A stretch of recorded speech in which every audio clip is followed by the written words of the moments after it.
Good evening. We're live. We are live. Welcome, Bears fans.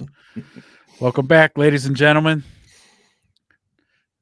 Victory Thursday, we'll call it. Victory Thursday. Bears beat the New York Giants in another late-minute fashion. Can we say it? Caleb's the man. Mhm. Caleb has landed. Caleb is the Iceman.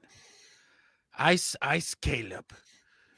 I'm not a big fan of Iceman. I don't know No, why. no, you more of a Maverick guy. I was a Maverick guy, so you Okay. got my reference. I was like, I didn't like Mhm. Iceman. He was a dick in Top Gun. Well, I mean, Iceman was okay. His, Rio slider, he was kind of a douchebag, but I guess they, were douchey all together. So Yeah, I guess so. Facts. okay, But, put more Maverick and Goose, like most people. I gotcha. I can respect that. yeah, we'll get a little bit more into that on the other side of the intro.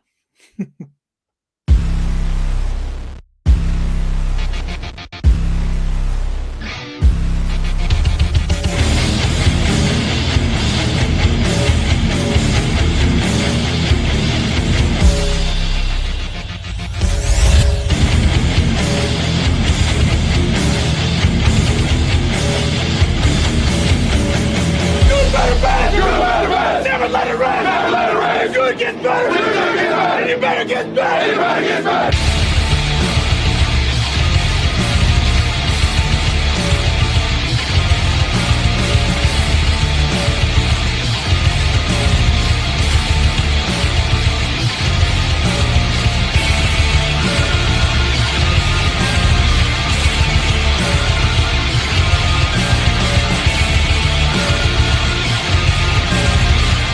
Hands on three. 1, 2, 3. Welcome, everybody. Tonight's going to be one of the few nights where we're going to allow any Caleb hating. You want to state your case? State it here tonight. Put it in the comments. Make your case, because I'm going to tell you how you're wrong. And that is it. I have fucking seen enough. Caleb's our quarterback. That's it. There's no more denying and no more. I got to see one more game. I need to see just a little bit more. That's it. I've seen it. I don't need to see any more. How many more comeback wins do you need to see? And him doing it all different ways. He doesn't get fucking sacked all game against the Giants. He's throwing the ball and he's running it. Now he's marrying both of those skill sets that he has to move the football, score touchdowns, and now I just that's it. But if you think Caleb still ain't shit and we should have kept Justin, throw it in the chat. You're welcome. This is a open space for ideas. We were not going to curse you out or act crazy, but I mean, you could tell us what you think. Yeah, Drew. come on.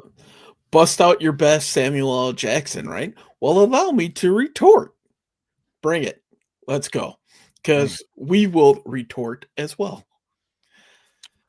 So, Yeah. Caleb, let's, while people are formulating their opinions, let's talk about Caleb. Here we go. I'll play the devil's advocate tonight, okay? You support Caleb. Caleb only threw for 58% completion percentage in the last game. Now, is that an adjusted percentage for all the drops? No, That's including the drops. Yeah, his that teammates includes could the have drop. helped him. Yeah, just a little bit, huh? 58% versus 69%. If those drops were caught, okay. So if those drops were caught, he would have been at 69% completion ratio. Mhm. Boom. Well, Caleb can't throw with touch. That's why he's so inaccurate. All he does is throw fastballs and hospital balls. Except for all those deep ends that he's got to throw over linebackers. That takes touch. It does it? Mm. Okay. Well, Caleb hasn't played anybody. Ooh, hasn't beaten anybody with a winning record. That's a good one. However, my retort to that is you can only play who's on your schedule. Mhm. I do believe the Green Bay Packers had a winning record last year, did they not? They did. Hmm. Hmm. Oh, Did the Packers make the playoffs too that year? So he beat a playoff team down the stretch on yeah. a god awfully coached team? And drove us down in field goal range in the closing Oh, seconds of the game. Mr. that's right. Clutch. That's right. So clutch that this year alone, by the numbers, he's already have 4 game-winning drives. Yes. Right. But why did he allow his team to be in that position in the first place? Because our defense is horribly banged up Yes. and they can't stop a nosebleed. No. Once Jackson Dart went out there and just looked like a perennial Pro Bowler, I was like, "Oh boy, It's going to be a long day. this is not good." How many of us in that game did not feel good about that game until about 4 minutes left in the fourth quarter? Yep. Here. Me, me, Here. like Yeah. just pissed off for 56 minutes, and I'm like, "Wait a minute, we got a chance here. Let's Yeah. do this." And that's what feels great about having the kid, man. We're never out of it.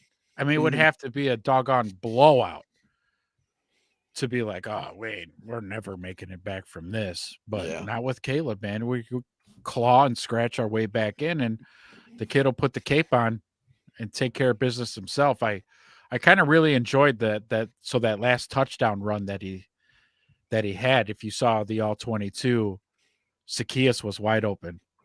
Mhm. And Caleb was like, nope, nope, I'll just take it.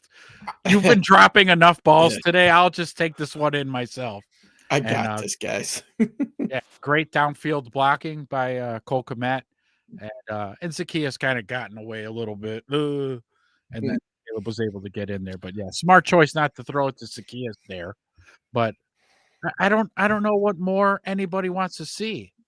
What more do you Yeah. want to see from Caleb to say, okay, he's our guy. That's it. What would you say to the people who claim that Caleb plays hero ball too much? We'd have to discuss what exactly hero ball is. I mean, he's doing from what I've seen, and he's shown progressions from week 1 to last game in terms of hunt downfield, check Mhm. it down. Hunt downfield, check it down. There's no hero ball. He's not holding the ball forever. He actually, when he has to evade the pass rush, you can tell he's still in rhythm Yes. of what the play is doing. So there's no hero ball. There's no hero ball. I think you saw it a little bit last year, but the kid was also punch drunk by the end of the season. Yeah. Getting hit 68 times. 0 sacks, and let's be honest, that's because Caleb was a freaking wizard in the pocket last week. Yeah. There's 4, 5, maybe even 6 times that he should have been sacked, Yep. but he threw on the cape and he got out of there. Absolutely amazing. And to your point, you look at when he's scrambling, I'm sure you probably already watched like Chase or Tim's video on him. Always, as soon as he evades, like you said earlier, he's looking downfield. It's also one of the reasons why the Bears have like 79 explosive plays already this season. Yeah. 79. That's crazy. I, I would love to see how many we had last year, but I bet you we already eclipsed it for this year Yeah. easily. I'd put money on that. Mhm. Absolutely. So, kind of on the flip side too, we were talking about the defense and what kind of performance they put out. I went back through the drive charts. How many 3 and outs do you think the defense had against the Giants?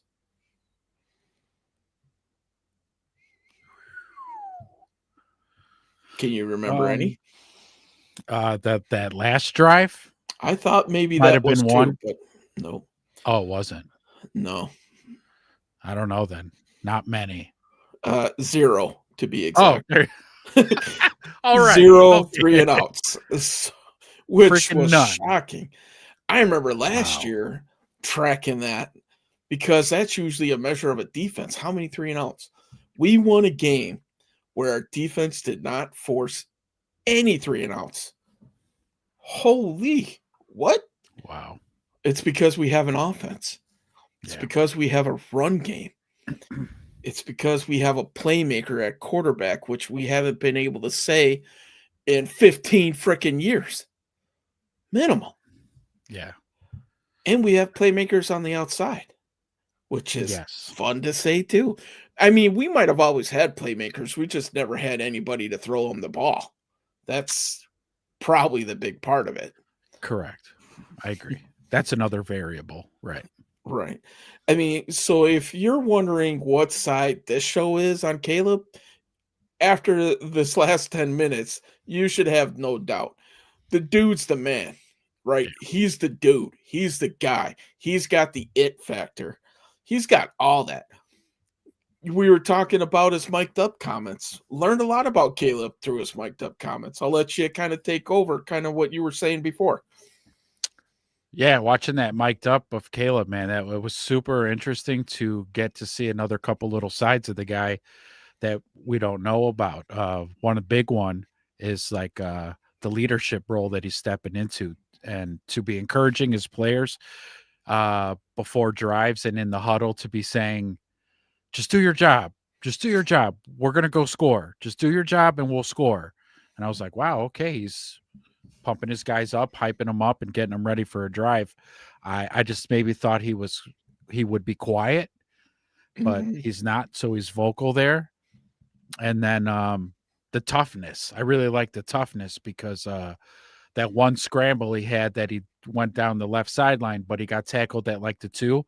He really took a shot and Yeah.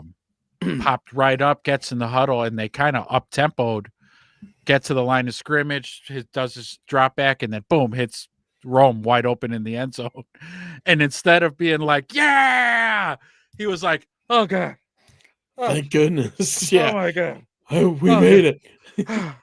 yeah." He runs to the sideline and Case Keenum's all like, "You having fun?" "I am." Yeah. Caleb's like, "Oh God." You better get ready because you're gonna go win the game for us. Yeah, insane. I I mean, love that stuff, man. just the energy is awesome. It's if there was any question, and we've talked about it almost to nauseum here, the culture has changed. It really has. You look at the sideline, you look at the locker room, it just the guys are bought in. And how many of these games where we were down late, if this was last year, that instead of losing by 10, you would have lost by 21 because you just mailed it in at that point. Yeah. Hey, Right. the defense right now, they're riddled with injuries. They're struggling, but the offense for once is finally picking these guys up. Yeah. Like it's been years, man. I can't even say years. It's been decades. I can't remember a time where the offense has been the best phase on this team by far. And that's saying something, man. I mean, Yeah. we're in uncharted territory as current Bear fans right now. And you know what? Whatever territory we're in, I'm all for it. I'm in. Yeah. I'm paddling that boat with you guys. Let's go. Absolutely. Well, I mean, again, just the marriage of bringing Ben Johnson in and him changing the culture and working with Caleb. I mean, it's been almost theatrical.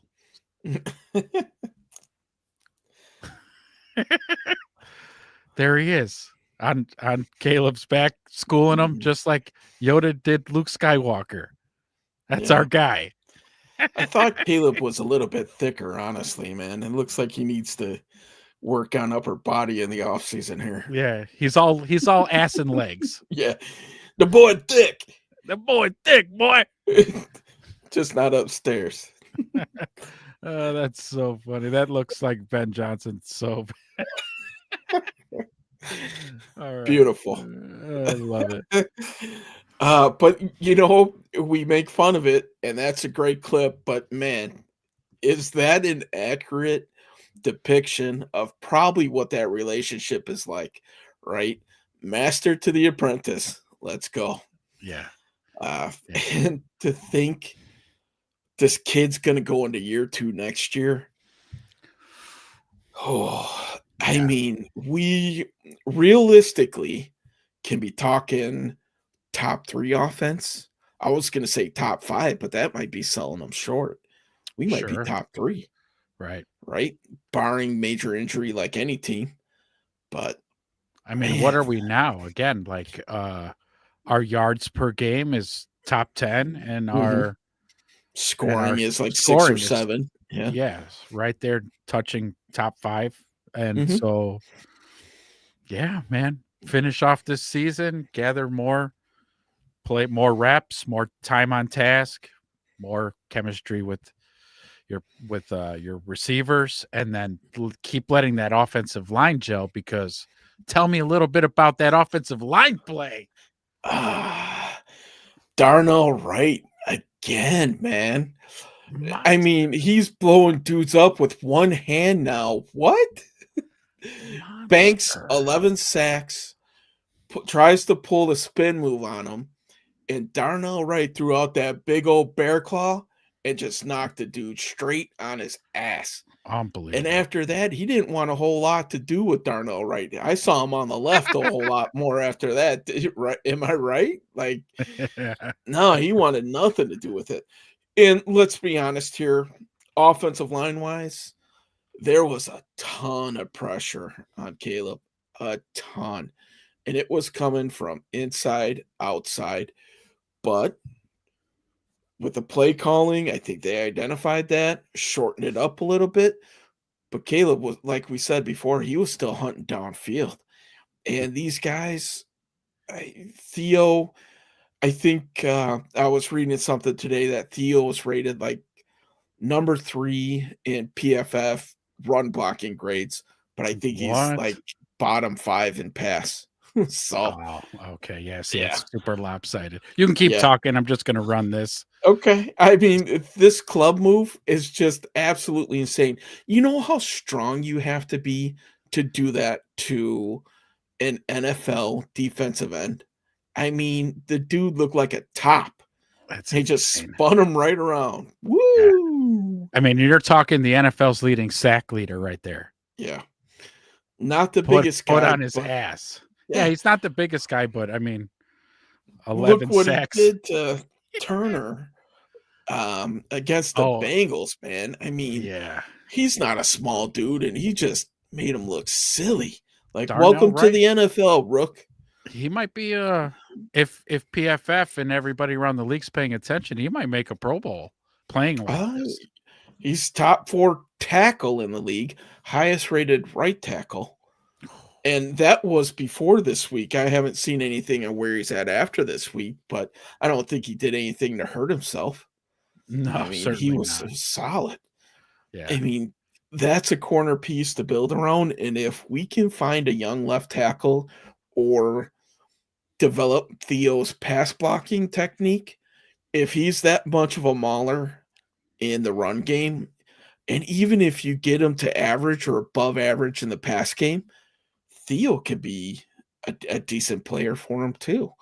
Yeah. Me personally, I would rather be stronger at the pass blocking at the Right. left tackle, especially.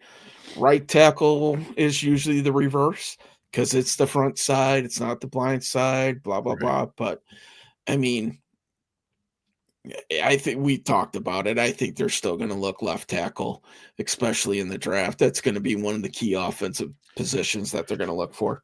Yeah, I So, agree. I mhm. agree. Because I don't mean, as much as Theo Benedict can work on his pass pro, the odds of him maybe developing into some superstar left tackle is Yeah. probably pretty slim. Your odds are better, like you said, draft high, a left Mhm. tackle, draft him high, and then now it's like not a sure thing, but darn near, Yeah. Depending- And Theo will still have a place on this team with how he played this year. Um, Absolutely. Depth you know, piece. undrafted free agent was one of the international players, so they got like the free roster spot for him. Um, so yeah, I mean, where would we be without him this year? I the rookie Trapillo, maybe? Who knows how that would have gone? I Right. mean, maybe similar best case scenario.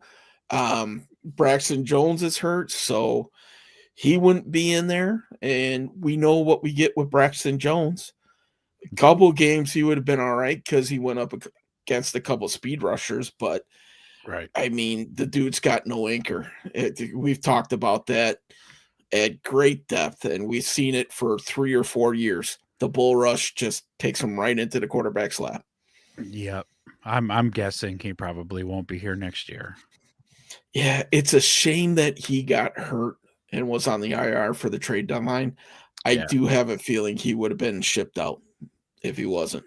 But Oh, right. Like a little mm, trade tape. Yeah. maybe mid-round pick, 4th or 5th, somebody who has a left tackle that's hurt coming back in 4 or 5 weeks but needs to get through. Yeah. There's plenty of teams out there, so that I think would have been able to use his services for a while, but no, can't even do that right. Can't even stay healthy. So, Ladies and thanks. Yeah. gentlemen, 17 of you. Anybody want to comment in the chat? Anybody doubters out there for Caleb? Any Caleb lovers out there? Drop Mhm. it in the comment section. Let us know. Yay, Caleb. Caleb sucks. Or do you just hate him because he We wears want nail Tyson. polish? Mhm. Yeah, any Bajent truthers out there? Comment. I think we said it last show talking about Bajent. I mean, dude, just because we're saying we don't want Bajent to start doesn't mean we say Bajent sucks.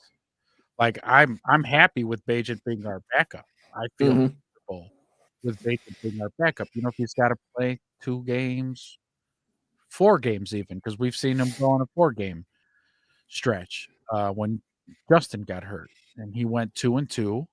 He threw more interceptions than touchdowns, but he was fun to watch. He seemed to read defenses well and threw to open guys, and he's athletic, and I like Bajan. And his game will probably get better too. I mean, because he's working under Ben Johnson too, so Yeah. he's So, obviously going to grow as well. yeah, if we're talking quarterbacks, okay, let's throw out this hypothetical. I mean, Caleb has been an Iron Man, hasn't missed a snap, I don't No, think. So, would you rather have somebody who is reliable and the best ability is availability? Or would you rather have a guy that throws for 75% completion percentage? You take the good with the bad sometimes, right? sure. Hey, if he's out there, then we have the right to bitch about him if he has a 50% completion game, right? But if he's not, then we can't bitch to all you Caleb haters out there. So, until then, shut your pie Yeah, hole, I guess. I don't that's know. it. That's it. Well, and they won't. They'll continue No. to nitpick and bring up obtuse points about why Caleb ain't the fucking guy. Like again, just that last game, the way that it ended when the game was over, I was just like, "That's it. I've seen Yeah. enough." I kind of like the same way I was with Justin, but in reverse. Like when I had seen enough. That's it. I fucking seen enough of Justin. That's it. Yeah. This kid can't fucking read a defense. He doesn't know when a blitz is coming. He doesn't know where the blitz is coming from. He has no idea where to go with the ball. Like, yeah, I've seen enough. But no, Caleb on the good side of that. I'm like, that's it. Nope, this is our kid. This is our guy. This is our guy. Do you think Justin would have been able to make the transition to under center like Caleb has? No way. Well, did he? Why did he play just as much shotgun in college as Justin? Caleb? That's yeah. Is Yeah. that all they ran? Ohio Air State, raid. man. Pistol. And with the Bears for the most part, I'm trying to think back and I'm trying to unlock these suppressed memories of the Bears from 4 or 5 years ago when Justin was there. That would be very interesting to see how often How he was under many? center. I would say slim to none. With I mean, Nagy, I don't think he would had him under there. I, I don't know. That'd be a good question. I'd be curious, but in Ohio State, that's wide open, 4 wide receivers, spread them out, typical spread. That's how they attack, and all the runs and everything were out of pistol. Look at Green Bay and all the grief that they're getting right now, running out of shotgun and pistol on 4th and 1 and get stuffed every time. Yeah. That was a So beautiful game, by so the way. I do. I got a little number. I got some numbers here for you. Okay, let's hear them. Uh, I'd be curious. so for the 2023 season with the Bears, Justin Fields only took so your feeling was right. Mhm. Only took 17% of snaps Wow. under center. That is 27 of his 370 pass attempts. Was under center. Yeah. Wow. Yeah. Wow is right. Caleb gets that in a single game. For sure. Well, yeah, it's part of Ben Johnson's. His quarterback has to be under center for a lot of shit. Yep. Play action, which is huge. The run game, which is huge. Yeah. I love it. And the fact that the kids transitioned to it and taken to it, hasn't bitched about it, has produced out of it. Yeah. What else do you want from the kid? That's I what mean, I'm he's saying. doing everything he can. Yeah. I'm with you, man. Yeah. I'm ordering my dog a Caleb Williams jersey, tonight, and he's getting a sweater too, a Bear sweater. I would totally not pass up a Caleb jersey. I would definitely own one because that's it. That's it. Barring injury or something catastrophic, knock on wood, I'm not putting anything out there. Yeah, he's our quarterback. That's it. No more bitching, no more questioning, no more nothing. That's it. I don't want to hear shit from Caleb haters. You're wrong. Right. You were wrong the whole time because I know everybody and I get it. We live in a society now, especially on social media, where I said it the whole time. Caleb wasn't shit. I was right. Like people want to be right and their egos get in the way. But yeah, on the Caleb tip, you're dead ass wrong. You're wrong. Dead ass wrong. Yeah. We know on that Caleb, you can have an opinion. Yeah. Yeah. Hating on Caleb at this stage, it's now a you problem. Now you need to start looking inward of what's wrong with me. Why don't I like him? What's wrong with me? Yeah, the first step is accepting that you're wrong. That is. It's acceptance. Acceptance. And then just come over to the Caleb side, man. And then come if back. It helps, yeah. I was gonna say if it helps, I'll paint my nails. I don't care. As long as you're throwing for 4,000 yards and 30 touchdowns and taking us to the playoffs, paint whatever the hell you want. I'll tell you what, if we make the playoffs, I'll paint my pinky nail. Okay. All right. All right. I'm not scared of an athlete wearing. I don't know where this, especially for Chicago fans. Shame on you if you got something against somebody who paints their nails, because I'm going to say this again. I know I've said it before, but we had an athlete in Chicago for a number of years who wore nail polish, and nobody really seemed to care that much. No. Nobody questioned his manhood. Well, maybe because he was smashing Carmen Electra. Yeah, I was going to say. Okay, so and hooking up with Madonna too, right? And Madonna as well, yeah. Not a bad to-do list, for the lack of a better term. So Caleb wears nail polish. Great. Don't care. Don't give a shit. Don't care. Yeah. Gotta love the worm, man. Gotta love the worm. Man, Dennis Rodman, man. What a man's man. Yeah, I mean, showing up to games hungover. Yeah. Fucking nice. Just disappearing and going on Vegas retreats in the middle of the season. Jordan had to go get him. Right. So had to come reel him in. Hey, you know what? But that's Chicago sports in a nutshell. Let's go. It is. As long as you win, we don't give a shit. Yeah. Plain and simple. And Just that's win, my baby. dude, and that's my gripe with me not understanding the Caleb haters. We're Mhm. winning football games, assholes. We're 6-3. Yeah. And you want to bitch about the guy ain't got no touch or he's playing hero ball or get the fuck out of here, man. Get out. I'm done. I'm done talking to you. We're done. Right.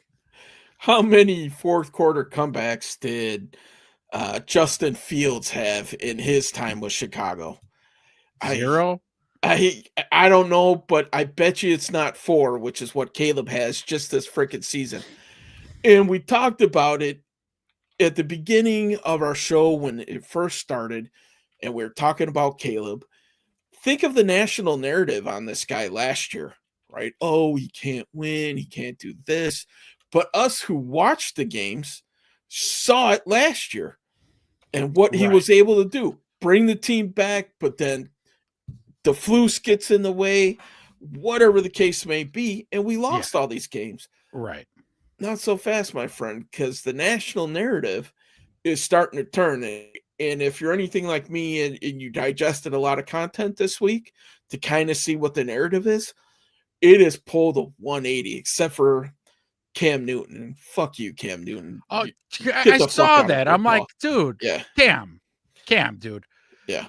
If there would be somebody to understand a young quarterback's plight trying to find his way in the NFL, it would be you, asshole. What are you? You too big now?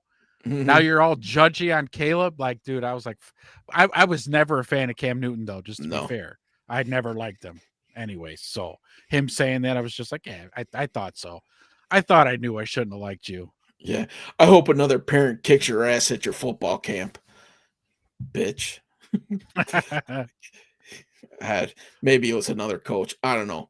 But when you're that big of a jagoff to get in a fight at your own youth football camp, your name needs to come off of there and just get the hell out of media because you're a freaking bum. Get out. I'm tired of seeing you. I don't like your fucking goofy hats. His You are fashion a complete sucks. idiot. Yeah. Yeah. His fashion, just me. It's an opinion. It's Yeah. it's not a fact, but his fashion, it sucks. It's stupid. And here's how pompous he is too. When he was in the league, I don't know if he does this anymore, but I heard the stories were that he would never wear the same outfit twice. So Okay. I was like, dude, okay, here's Mister I'll be broke in 2 years. Mm-hmm. Yeah. And he has to be this freaking pompous to be able to earn a buck around here. So he's like, the poor man Stephen A for ESPN. Let's come up with these outlandish takes so people could just sit there and argue with me. All right, so you Whatever, ready? if it Fourth works. quarter comeback wins Mhm. for Justin Fields with the Bears. His whole time with the Bears. Hit me. Once. It was against the 49ers in 2022. Was that the rain game where he had the slip and slide in the end zone? First game of the season? I think so. I think it was. Yeah. So there you go. And did they kick a field goal to win that game? I'm thinking. I might be wrong on that. That might have been a touchdown. I don't know how that game ended. Yeah. Oh, here.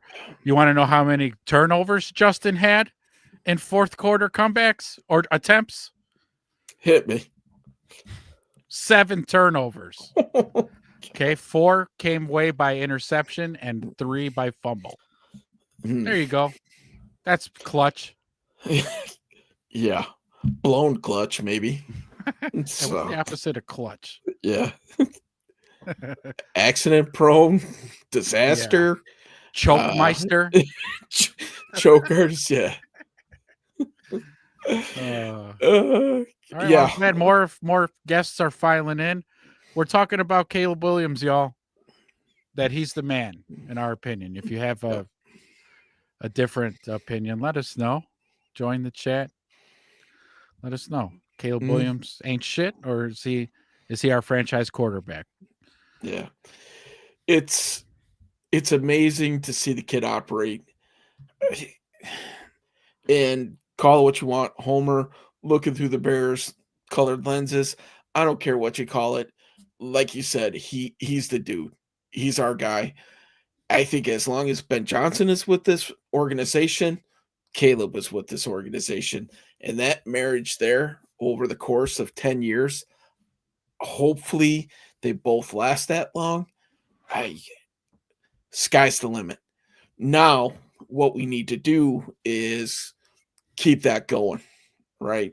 Let's have a coach for 15 years. I'd be okay with that. Yep. Yep. I mean, if he brings the Super Bowl to Chicago, it will be Ditka and Johnson. Yeah, buddy. Yep. Right? That will be. Ditka and Johnson. Yeah. Lovey after, and it'll be Lovey after Ben. Yep. Who took him to a Super Bowl and he got Grossman. That's all right. Sorry, buddy. Sorry, Lovey. God, right? Anybody but Peyton Manning, I think that they win that game. I think he was the one guy that could have beat that defense. That was the only guy who would have beat that defense. On a rainy day, and we got Grossman. Okay. Which is why we're ecstatic about Caleb now. Right. Because, again, the whole theme of being a Bears fan for the last 40 years is the carousel of 100 quarterbacks that just never amounted. Or we had a couple like, Eric Kramer, few years. Jim Miller's another one.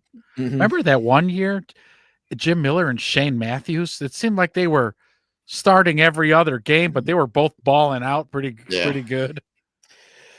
Nothing long term, folks. That's what we're saying. Yeah. There's no dynasty quarterback. We haven't had that. When Eric Kramer or Jim Miller hold most of your franchise passing stats, it tells you there might have been a void at quarterback. I mean, come on, man. It's very safe to say, unless something catastrophic happens to Caleb, he's going to have his names all over the record book for the Bears. And I'm all for it.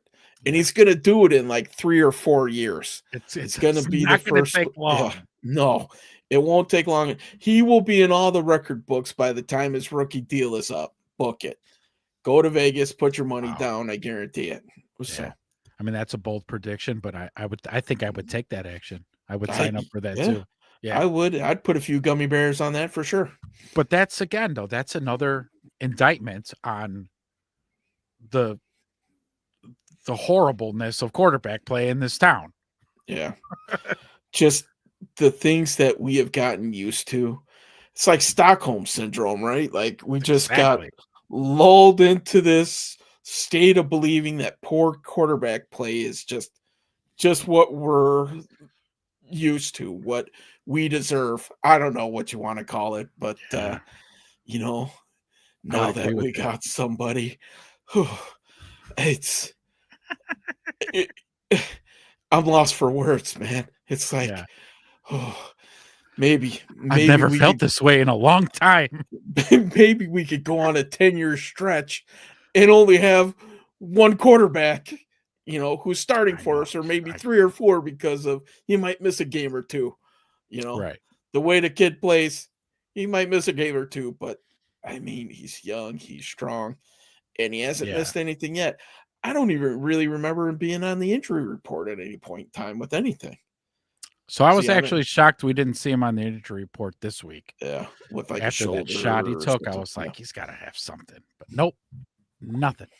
And I would say too, as he gets more comfortable in this offense, again, as we're seeing from week to week, but when he really, like you said, next year, the year after that one, even, there's going to be very little scrambling happening.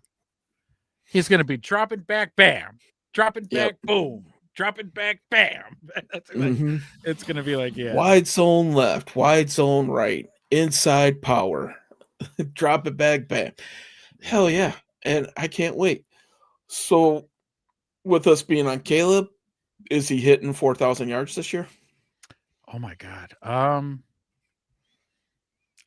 So I'm not sold that he's going to hit 4,000. I'm thinking like 38, 39. I mean, he's going to be really freaking close. Mm-hmm. But 4,000, I don't. Nah, maybe not this Over year. or under 25 touchdowns from last year. What are you taking? Oh, he'll go over because he's Think- already at. What the hell's he at right now? 14. That sounds about right here.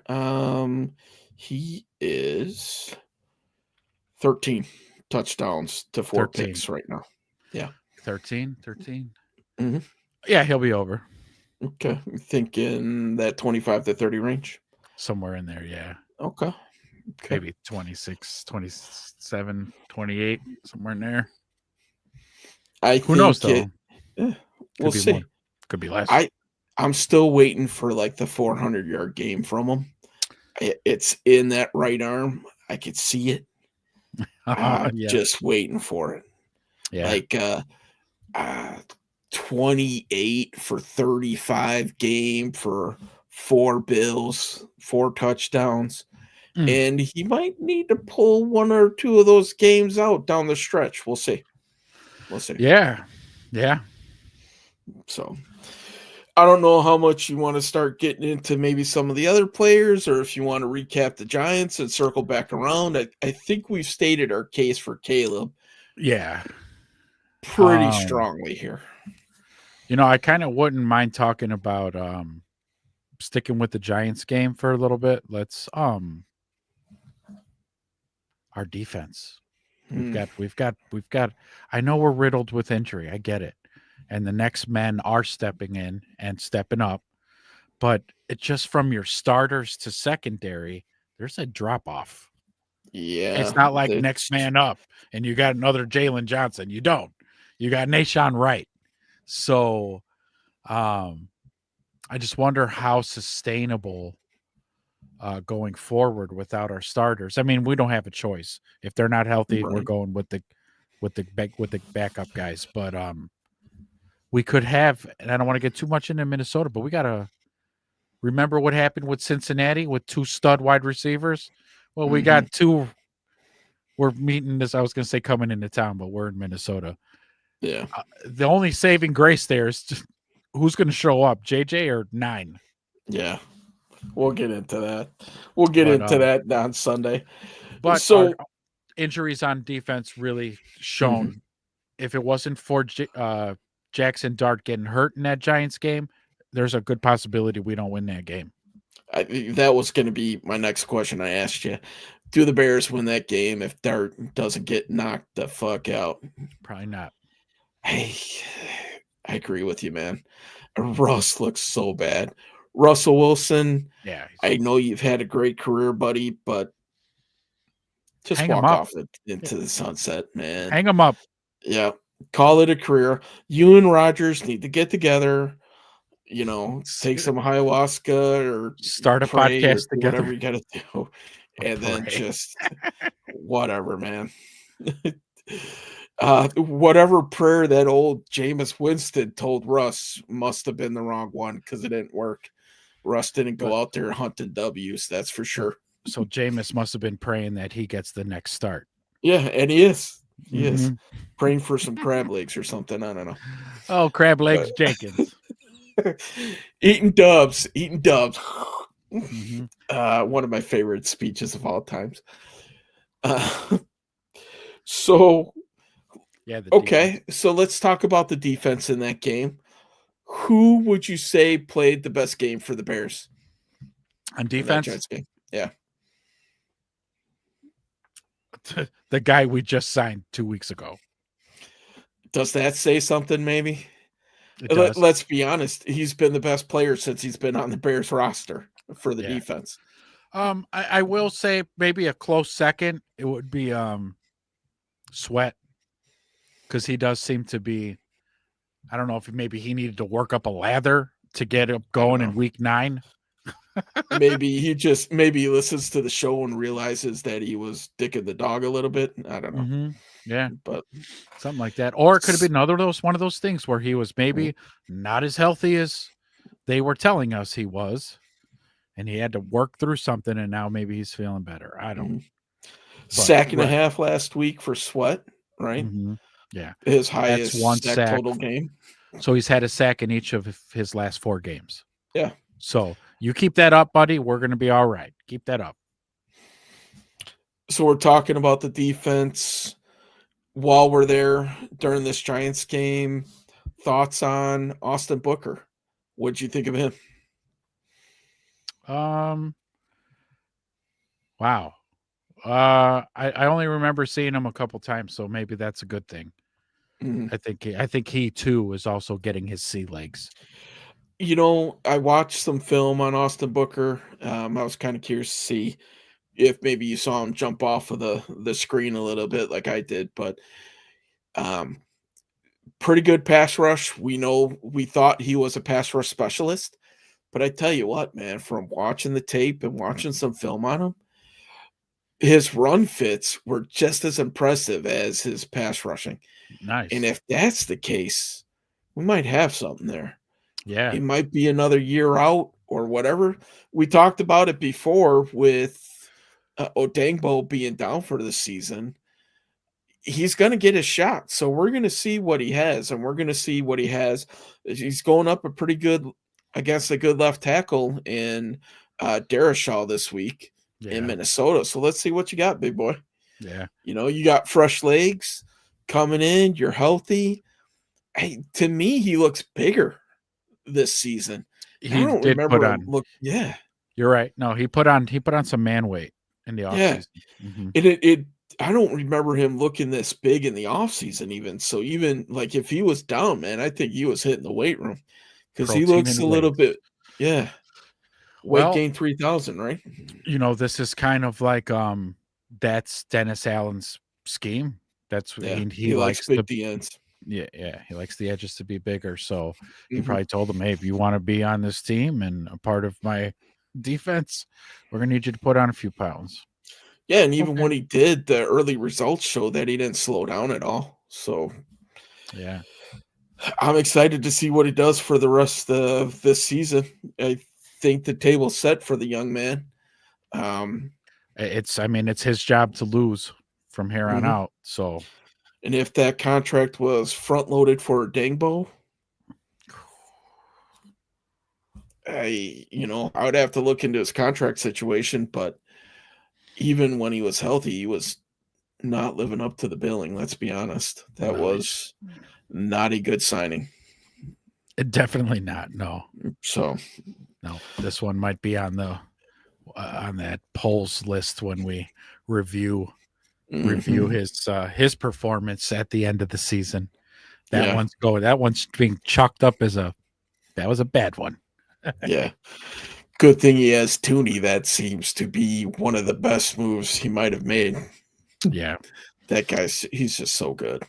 I mean, Every so play, so good. Tooney's was huge, right? His consistency is awesome. Mhm, But I would say just the interior of that offensive line just was kudos. Good job.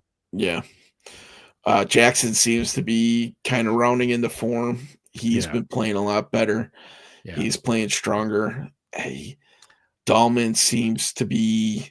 He was a little leaky in the beginning of the season. Yes, but Um, he's coming around now though. yeah, he's been excellent in the run game, which I think was by far the better of the two areas for him. But that interior three has been playing pretty dang good. Yeah. And Pretty dang again, good. with Darnell playing as good as he is, I mean, we have a very formidable offensive line. I forgot what I thought I heard somebody on Chicago radio mention where our offensive line is ranked in PFF. It's high. Yeah. It's stupid high. I think 2 weeks ago for the week they were ranked number one, but I'm pretty Oh, sure they're ranked in the top three for the year, which is saying something because those first 2 weeks were not good. no. And we're going to go up against another team with some solid pass rushers in Minnesota, though I think, before we get too far into it, they have a little bit of injury issues on that D line, which might help them out. But yeah, I would say that line is getting solid. And the best thing is, I don't think we've seen their best play yet. I think they could still get a little bit better. Yeah, and that's and that's so kick ass because you're right. Yeah, it's only going to get better. Right here. PFF has the Chicago Bears offensive line ranked among the top 5. Okay. The Bears are only one of 2 teams ranked in the top 5 for both pass blocking and run blocking. Wow. Okay. Yeah. Okay. I feel you on that. I think 2 games where they haven't given up a sack Yeah. so far. 17 on the year that they've given up. Ooh, I want to say. Yeah. I'm pretty sure. With the Bears having that highest with that high of a ranking for the offensive line, the Bears offensive line is the top unit in the NFC North. There you go. I remember all the pundits, 14 sacks, by the way, in 9 games.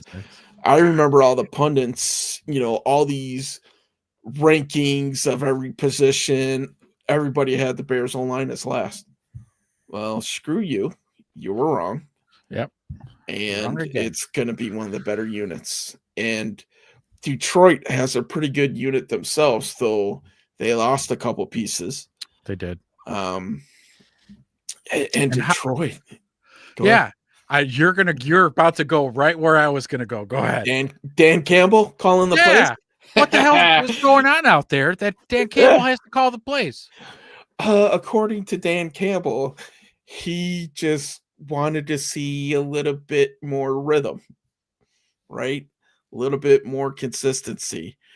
That's one thing with the Bears offense, my friend, that we've seen. That we're starting to see pick up. Yeah. Right. We've seen the sequencing, as he put it, the play calls running off of each other. Yeah. If you watch Chase's film, he talks about the 4-by-1 formation, and then they come back to it with the Loveland crucial 3rd down catch that helped, keep the momentum going for that comeback against the Giants. Right. It's beautiful to see plays being called earlier in the game that are setting up plays in the 3rd or 4th quarter when it's crunch time. It's beautiful. Yep. It's a beautiful thing. It's something we are not used to seeing, especially from that other bag that we had last year for the first few weeks. Dude, like the last handful or more. I've been saying this for 5 years minimum. Okay, and I hate to sound like I'm a Madden head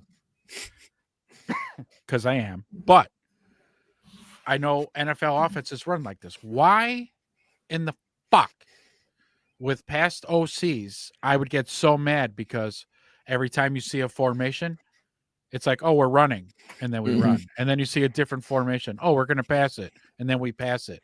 And then over and over, and I'm like, why are they not running different plays out of the same formations and motions? Why? This is the stupidest shit.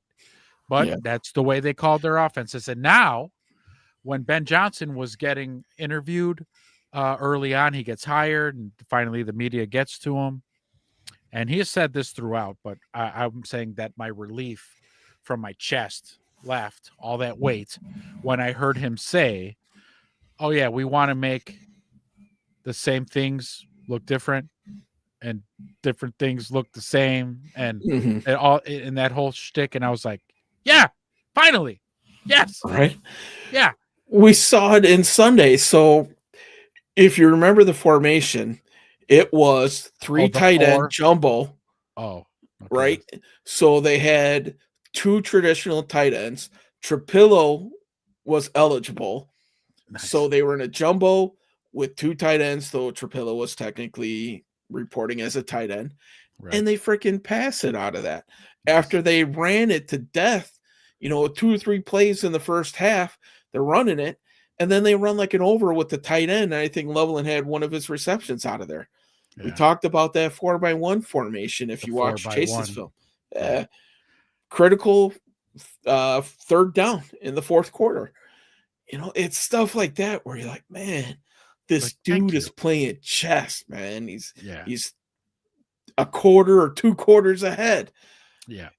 We Yeah, were happy if we had somebody who was thinking about second down I know. before. And But and another scary factor is with the rankings that we have, the yards per game, the points per game. This is all running on a clunky the team's clunky, right? They're learning the mhm, offense. They're not, they haven't hit on all cylinders yet. And the numbers are that high, yeah, showing the potential of this could get fucking crazy.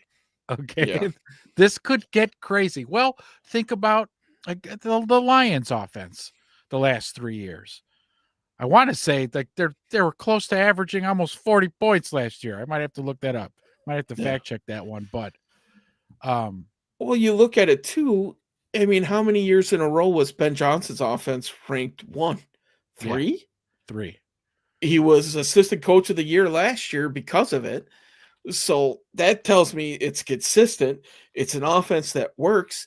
And then every year in Detroit, it seemed like it got a little bit better, even when they were Correct. quote unquote rebuilding or bad or whatever phrase you want to use.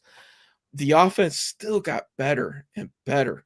This offense has had 9 regular season games in this offense.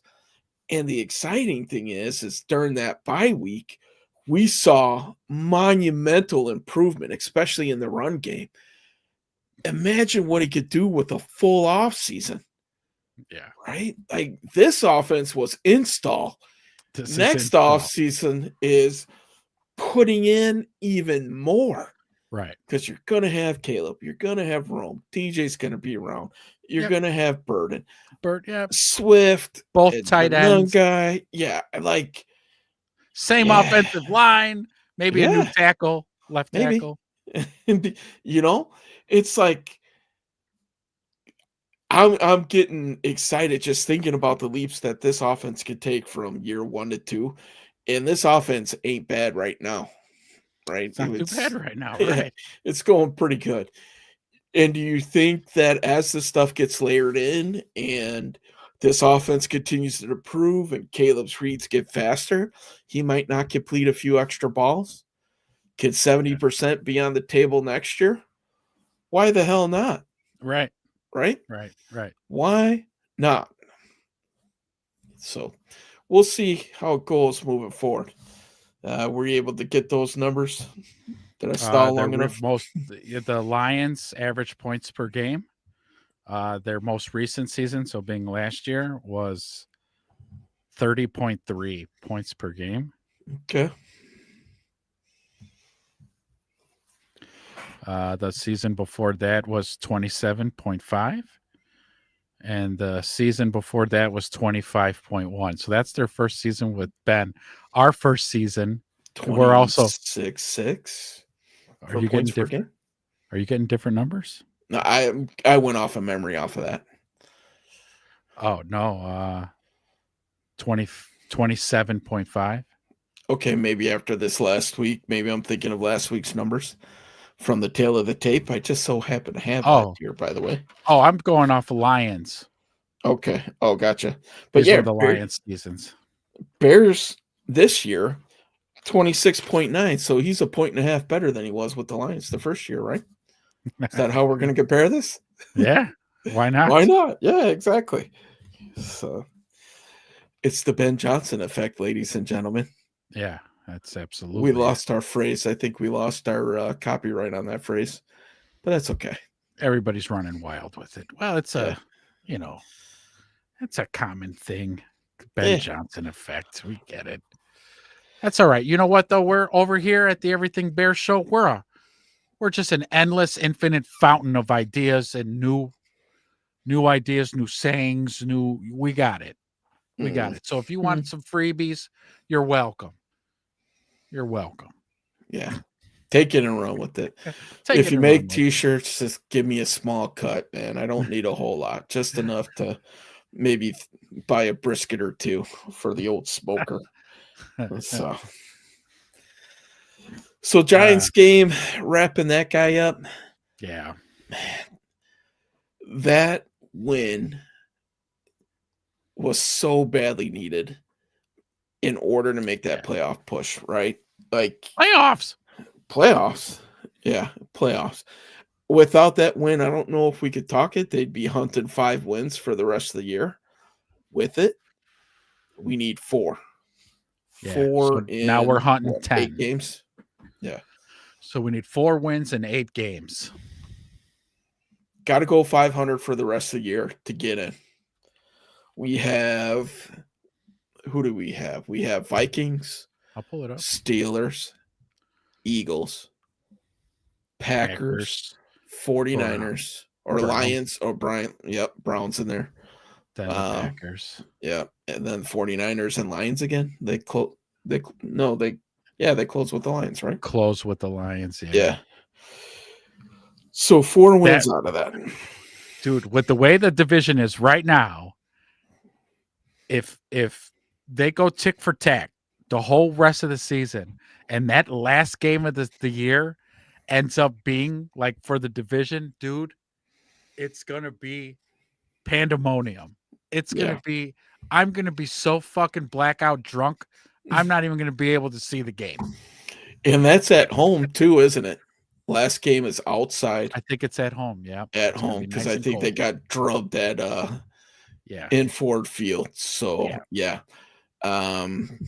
Soldiers Field, baby. Woo. Yeah. Or a Waffle House Stadium. Yeah, Waffle House, baby. Welcome to the Waffle Iron. All right. So anybody who follows me on Twitter, this is from when we first got to see the stadium renderings. I just thought that the stadium design was stupid and looked like a big waffle iron. And I said the only way I'd be cool with this stadium being built just like that is if they put that badging on. If this was the Chicago Bears of Arlington Heights at Waffle House Stadium, I'd be like, oh, cool. I like that stadium. I'm in. I get it. I'm trying to get season tickets. I get it. So like it's theme based. You see, that's the handle. Yeah. Up front, you just pull up the thing and get your waffle out of there. The fancy one. That's not like the hotel one where you got to flip it over for the waffle. Yeah, no. You don't have to flip this one. Okay, good. Somebody travels. Yeah. As a matter of fact, I had one of those waffles about a week and a half ago when I was on the road. Now, hopefully, every time you see one when you're out on the road, you'll go, "Hey, that's the new Soldier Field." Oh, that reminds me of my Bears stadium. Oh man, but yeah. So let's run through these really quick, okay? Out of these remaining games, 8 games, we need 4 wins. So would this Vikings game coming up, is this another must-win game? Would I call it must win? I think if you want to talk about making any noise in the division, yes, it has to be a game that they have to go out and get. Do I think that they could still have a shot at the playoffs if they don't win it? Yeah, but now you're talking like you're going to have to go out and probably beat somebody you're not supposed to, right? Yeah. All these national pundits are like, okay, who have the Bears beaten? They're right. Okay, that's a fair narrative. I'll give that to them. But like you said before, you can only play the people who are on your schedule. And so far, that's led us to a 6-3 record. Yeah. Right? Yep. 2 of the 8 teams that they've won against, or 2 of the 8 teams remaining have losing records. That's the Vikings and the Browns. Mm-hmm. Okay. And for the remaining teams that we have, they have a combined win total of 17 right now. Mm-hmm. Okay. So that's, 6 teams. My math might be a little bit wrong. I started to do something, and I think I kind of trailed off a little bit here, but okay. it's, yeah. They haven't beaten anybody with a winning record yet. Right. Right? Fair. So, Facts. yep, going down the stretch, they're going to have to play just about everybody that has a winning record except for the Browns and the Vikings. Browns. Yep. Yeah, I think it's kind of what I was trying to get at there. Yep. Just to not say that very elegantly for sure. But so then, does that mean that we have to beat the Vikings this week because they're one of the teams with a losing record? We should beat them. So therefore, it's not mathematically a must win, but as you said, I think your strongest point was it's a division game. yeah, So you got to beat the teams in your division. You got to win this one. You got to win it. yeah. We gotta hope for the Eagle Alliance to stay strong. If you guys have been seeing that on social media, just a couple more weeks. Stay strong because who does Detroit play this weekend? The Eagles. Oh wait, who did they just? Oh, who did they just play? Geez, I don't know. I don't remember. Well, because all right, so I know I'll keep track of who we beat. We beat everybody in their division, right? So and they beat the They've Vikings. Beaten everybody. They beat the Vikings. They beat the Packers. They beat the Packers, and they're playing the Lions in like the next 2 weeks, I think. Yeah. Okay. So we need them to continue to hold that alliance strong. I think they play them. I think Packers play the Giants this week, and then the week after, I would like to say that the Eagles play the Lions. I'd like to say it's a Sunday night game. They play them. They play them this weekend.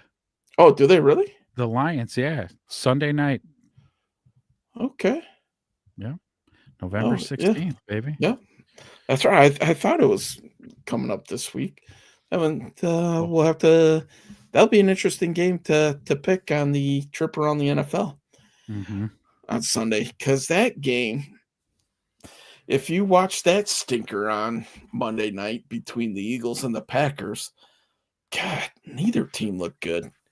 It was a slog fest. It was not entertaining football. Let's just put it like that. So, who's do you happen to know what the spread opened at on our Bears Vikings game? I haven't looked at it yet, but I'd like to say I did see something on it early week. I think it's around 46 points, and the Bears are favored, I think, by 2.5 points. So with the Vikings being at home, it's basically a coin flip pick 'em. And that line might have moved a little bit because I think those numbers might have been dating back from like Tuesday. The Bears are 2.5 point dogs. Really? Yeah. It flipped? Maybe that's what it was. I remember it being 2.5 points. So basically they're calling it a coin flip game, right? Because the home team gets 3 points. Yeah. 2.5 point dogs. Okay. It's crazy. Well, I mean, more billboard. Yeah, material. We saw what happened with the Bengals that had 2 good receivers, but the trigger man's not anywhere near what. Can I say this? What Flacco is? I don't know. No, he does not. He's essentially a rookie. Yeah, who's been pulled, who's now is back in. And so he's not Joe Flacco. Joe Flacco just has the years of experience, all the reps. He's been to the big show. He's been to the playoffs. He's like Aaron Rodgers, you know. Is he old? Yeah, but he's played a lot of NFL football. Yeah. At a high level with success. And so it was not a big deal for him to carve up our defense with 2 of the best wide receivers in the league. Now, here come the Vikings, who also have 2 of the best receivers in the league. But, you know, again, a young quarterback who let's face it, has been highly inconsistent. Yeah. Good old number 9. Number 9. 9 is half of 18. That's true. That's very true. So Caleb is twice the man JJ is. Mm-hmm. Oh, Bears are favored. You're showing that the Bears are -2.5? Yeah, it literally says right here the Minnesota Vikings are favored to win against the Chicago Bears. They are favored by a 2.5-point spread. Okay. Google be See, lying, I Google, guess. Google be bullshitting. Yeah. Fuck you, AI. Google's Yeah. bullshitting. Huh. Interesting. Hmm. Let me ask. Okay. Let me ask Vegas. What's the line this weekend, boys? Over under somewhere between 47, 48 points indoors. Yeah, Vegas, man. 2.5. Okay. 2.5 dogs. Actually, Vegas got them fucking -3. The Vikings -3. So 3-point favorites. Okay. All right. We'll see. Why do I have a feeling? I'm not going to get into it. I'm not going to tell you what my feeling is before Sunday and what my prediction is. It could change 'Cause in a couple of days. We need it injury yeah. reports. I need to hear from the coach one more time. Mhm. Tell me how good of a week of fucking practice we had. Yep. How locked in we are. Yeah. Yeah. Yeah. Hopefully he'll tell us that special teams got their head out of their asses. I will say this. Penalties in the Giants game? You remember 3. seeing very many flags? Yeah. 3. 3 for 25 yards. Mhm. That's a world that I wouldn't mind living in for a few more weeks. Yeah, let's keep that rolling. Yeah. Yeah, I was really shocked at that. I was like, 3 penalties. Nice. Mhm. Finally. Yeah, finally. And listen, if we had any more than that, we might be having a different conversation this week, huh? We most certainly would be. Yeah. If we threw out 11 for, 95 yards, I think we're crying in our Cheerios a little bit, but Yeah, this is a doozy. Look at this midweek injury report. My God. My yeah. God, folks.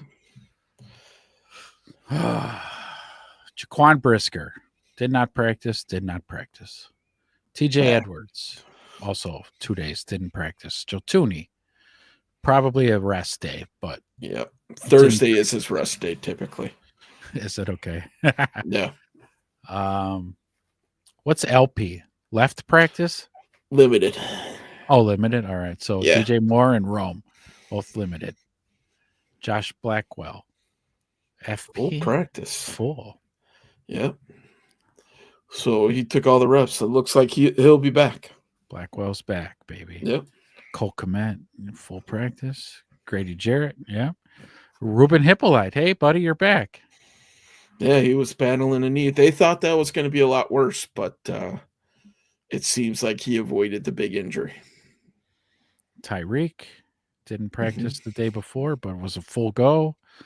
Dom Rob. Yeah. Dom Rob. We could be having Dom Rob back. Okay. That's what they're saying.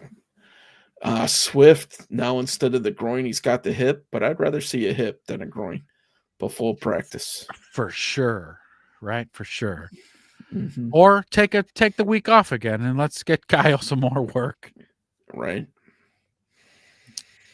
But okay. I think those two guys on that turf will have to be a story this week before we, just throwing that out there, and we'll probably explore that a little bit more on Sunday.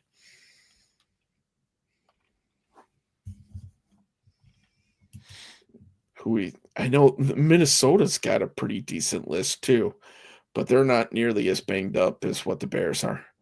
And it's all on defense, man. That's the kicker of it. So here's another thing. No sooner did we just talk about him. We just talked about him. He's like, oh, I hear you. Everything Bear Show. I hear you. Jalen. Yeah. Back at the facility working out. Looking pretty good there. Yeah. Yeah. Yeah. You Okay. see his tweet, going to be on IR for the rest of the season? Nah. Nah. Yeah, Nah. that was Yeah. awesome. So yeah, buddy.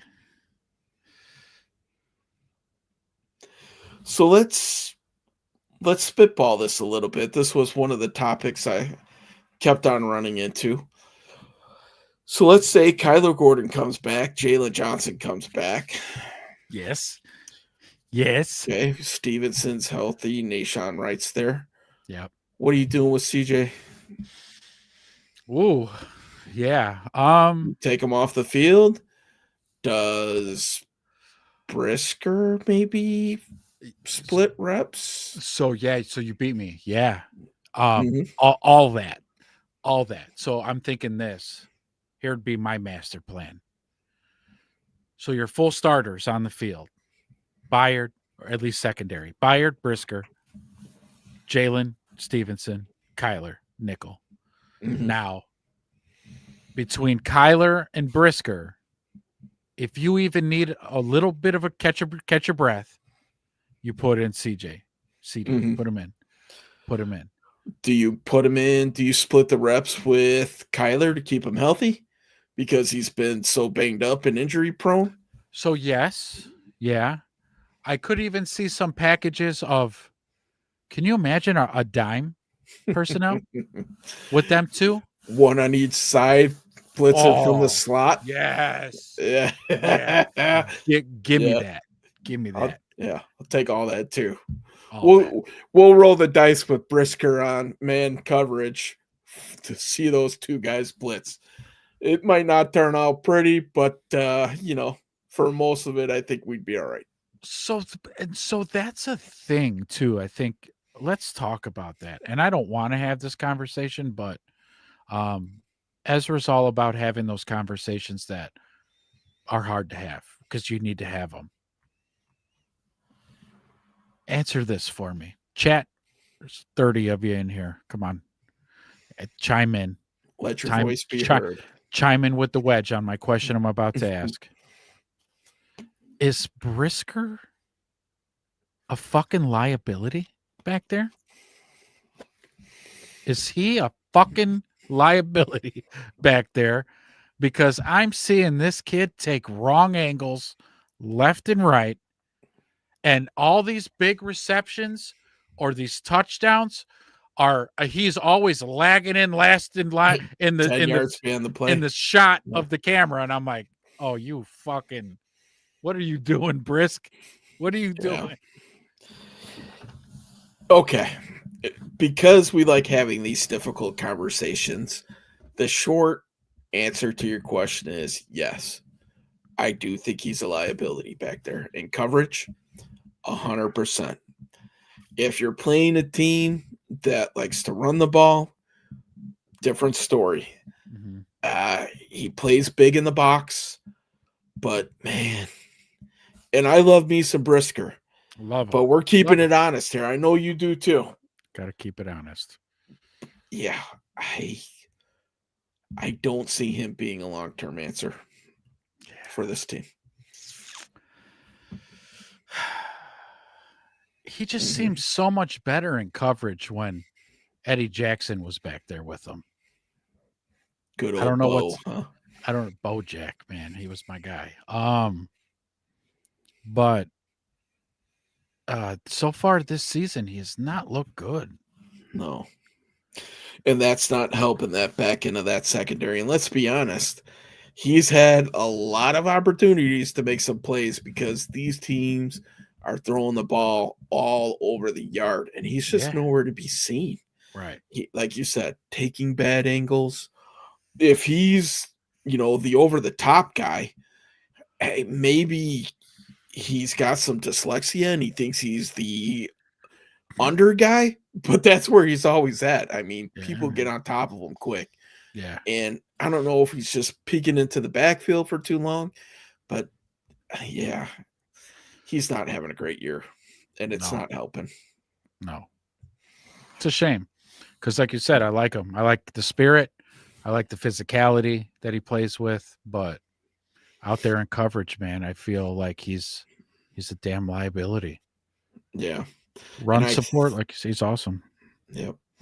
I think moving forward, if that scenario comes to fruition where all those guys are back, I would not be surprised to see 35 in the backfield, defensive backfield there. Not one bit. And you know what? I'd be okay with that, I think. Mm-hmm. Just to let's see what he's got. Let's see what he puts on tape.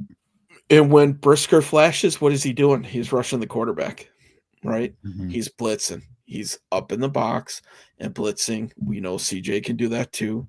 And it is probably a step up in coverage. I'd agree with you. I think that's a position of need all of a sudden.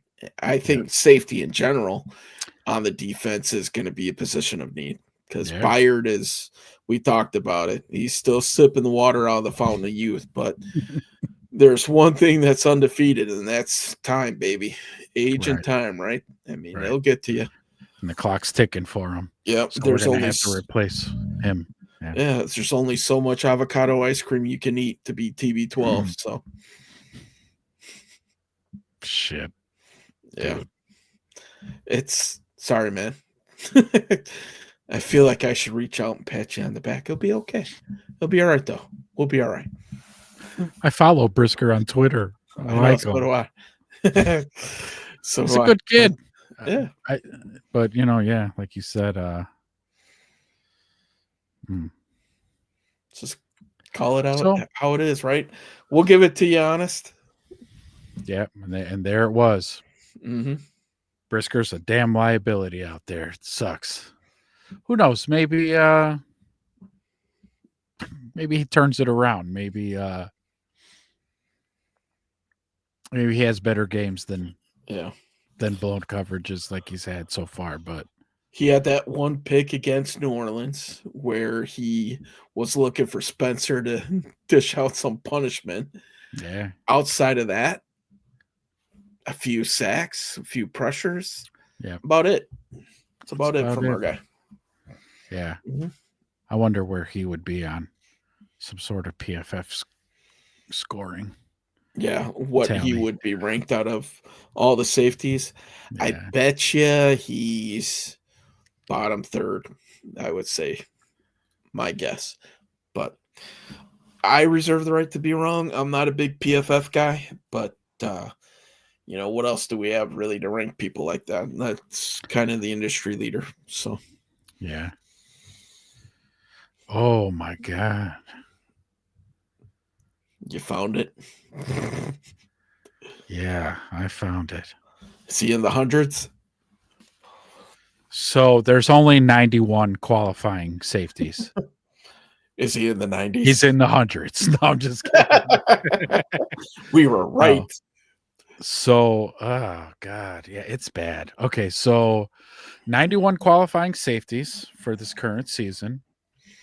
And out of those 91, our boy Brisk ranks in overall ranking 71st. Like you said, bottom third. Yeah. Bottom third. Okay.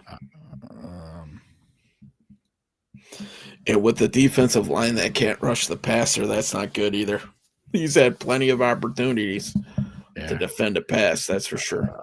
His first 3 seasons, he was ranked 42nd, 48th, and then 42nd. Okay, middle of the pack, right?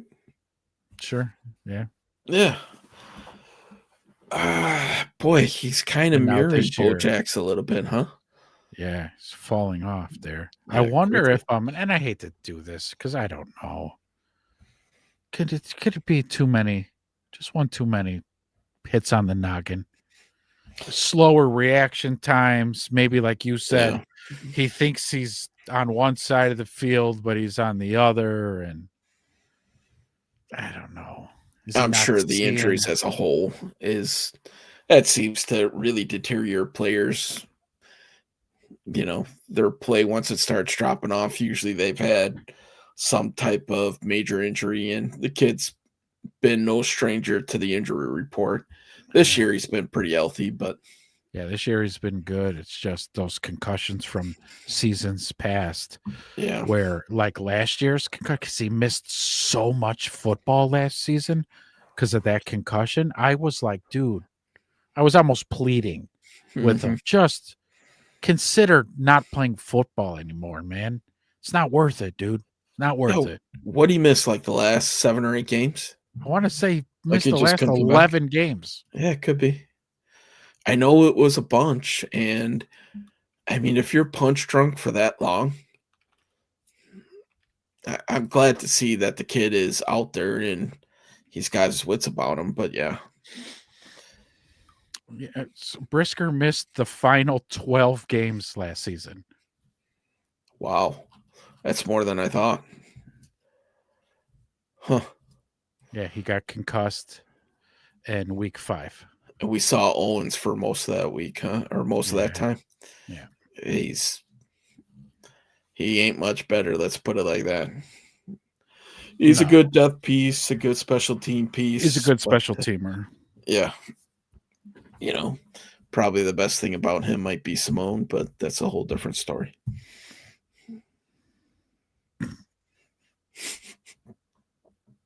Tried to sneak that one in. I almost got it by you.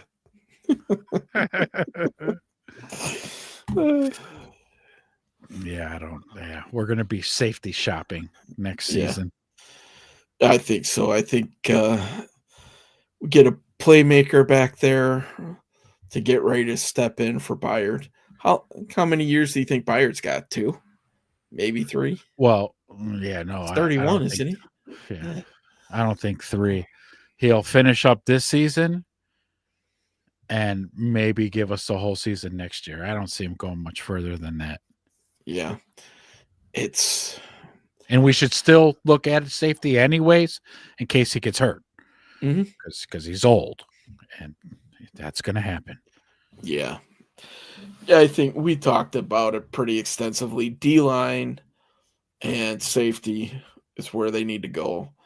I wouldn't mind seeing them looking for a younger linebacker either. I love Yeah. TJ Edwards. I love Edmonds, Mm-hmm. but You know, TJ's been a frequent visitor of the injury report.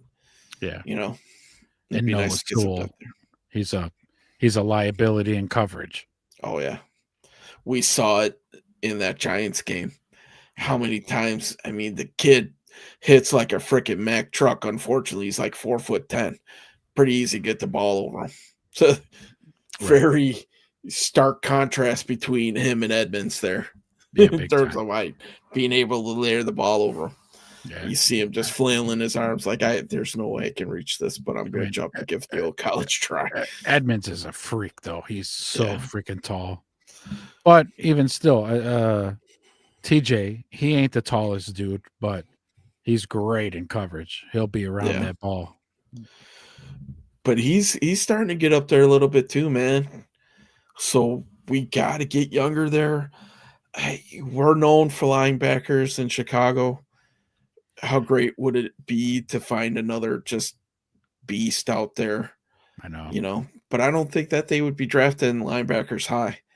I It's want to know what they saw in Hippolyte. Yeah, kid's fast, good in coverage. I think they saw a poor man's TJ Edwards. It's kind Yeah. of how they described him, and he was projected to be an undrafted free agent. Right. So, And they picked him in the 5th or something like yeah, that. it was a later round, but yeah, higher Didn't you send me that was a good thing you sent me. It was you, right? It was Poles his whole draft classes. Oh yeah, I sent you that. Where was that? Facebook? Yeah, probably because you're not on the most popular social media that's ran by China, but it had the full breakdown of the draft class. I was like, you know what? This is a good piece to have handy. Oh, So, it is. I'm gonna download it and save it to my computer. Okay. I think we could talk a little bit about it, but yeah.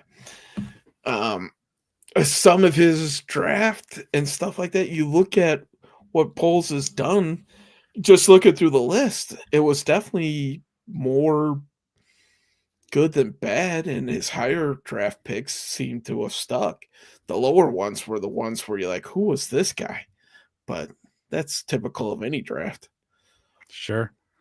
Let me see if I can't zoom in here a little Mhm. bit so you can make it legible. Scroll down. Hello? Hey, come on. All right, so this was his first draft. Yeah. No, Darnell Wright. no, that wasn't it. It was down here. Oh, yeah. You had to keep going, so Kyler Gordon, Kyler Brisk. Gordon was his very Yeah. first pick. Brisk. Hey, Valus Jones. Old V12, huh? He blew a cylinder very early in his career. God, man, he couldn't catch a punt to save his life. I thought I saw him on like the Jaguars or something this year. I'm like, you're still in the league? Yeah, You can't teach speed, I guess. yeah, correct. But then you can't teach hands either. Obviously, because that kid couldn't catch a cold. Braxton Jones, we all know how that's going. Mm-hmm. And Dominic Robinson finally is kind of showing something if he could stay on the effing field. Yeah. Zachary Thomas, I don't even long know who gone, that right? is. Maybe Yeah. he's on the practice squad. I don't know. Then his following year, he goes Darnell Wright. He's looks like a winner. Yep. Jervon Dexter, he might see a second contract. Mm-hmm. Tyreek Stevenson, he also might see a second contract. Zach Pickens. Pickens, not on the team anymore. And I tell you what, I was really excited about Zach Pickens, but boy, they let his ass go. Yep. Roshan, he's probably gone. Yeah. Tyler Won't see a Tyler second with him. Scott. Oh, Tyler Scott's been gone. Yeah. Noah Noah. Sewell, Mm-hmm. yeah. Probably not going to see a second contract. Now, here we go. Terrell Smith. Yeah, one of our beast cornerbacks at depth. He Yeah. could be a starter somewhere in the league. Yeah. And we got this kid as a depth piece, but he's IR. What's that called? Not IR. Fucking Is he he had pup? season. Yeah. Yeah, season-ending injury for Terrell Smith. Mm-hmm. We'll see you next year. Travis Bell. I don't even know who that is. No. 7th round pick. Probably got cut that year. Kendall Williamson, safety. No. That's not the dude he cried over.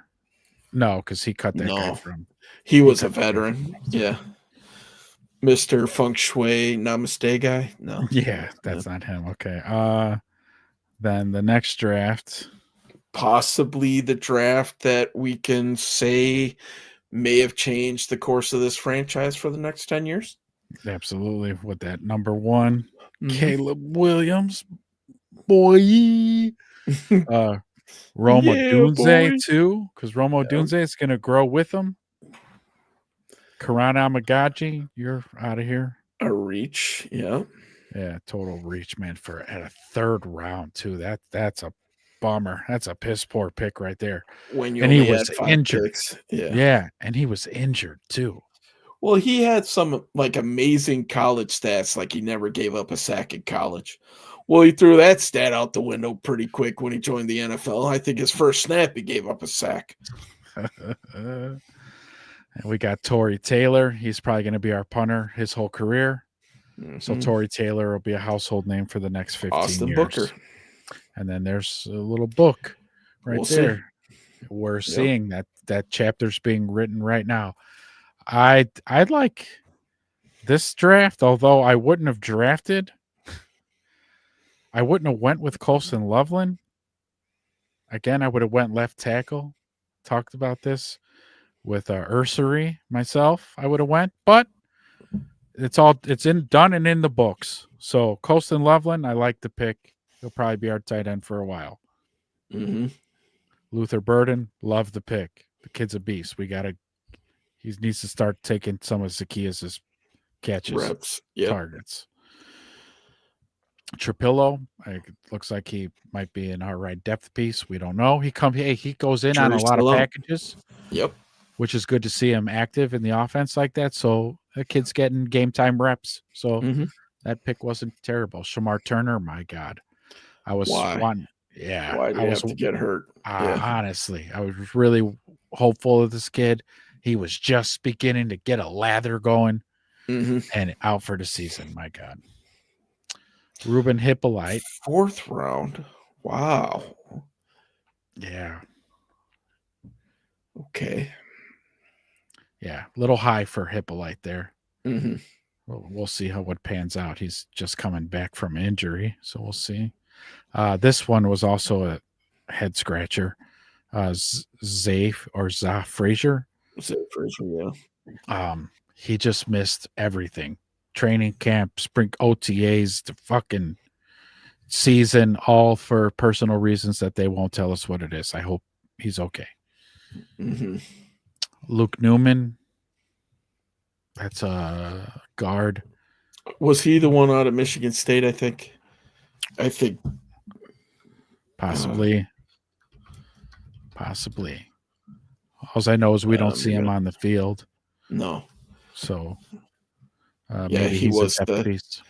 He was the offensive lineman out of Michigan State. He was kind of, I think, one of those developmental guys. And then, of course, probably one of the steals in the draft, Kyle Monangai, who has already had himself a 176-yard game in his rookie season. I'd say that's pretty damn good. And he's seeing a lot of playtime, so that's good. Yeah, I think that pick kind of saved the back end of that draft, obviously, for him.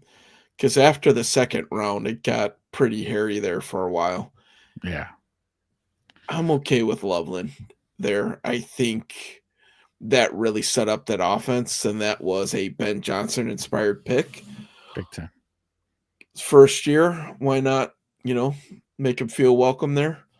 Okay, you want your guy? I got you. We'll get your guy. Let's go. Absolutely. Mm-hmm. You liking that Luther Burden kid? I think he's going to be a star. I think next year he's going to really make this offense dangerous. And I hope they unlock him this week, man. I really do. I want to see him take in a good amount of the 3rd down reps. I mean, Zacchaeus kind of showed that he was a little bit of a Caleb safety blanket. But you look at, some of the throws, look at that deep comeback that the kid ran. That was a crucial 3rd down. And Caleb threw it to him before he was even out of his break. Yeah. What does that tell you? He trusts the kid. Yeah. And that route that he ran was filthy. Yeah. Yep.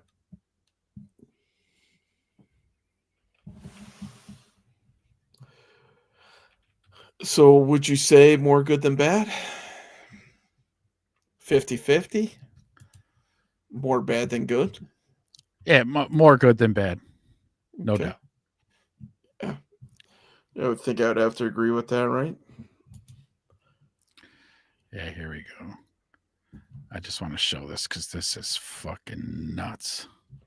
Oh, you're throwing it up, the Burden? Mm-hmm. Yeah. I mean, the way that he stopped on that cold field, that's not easy, man. You and I have both played on when that turf starts freezing a little bit, where it feels like you're running on rocks. Yeah, it's concrete. Yeah.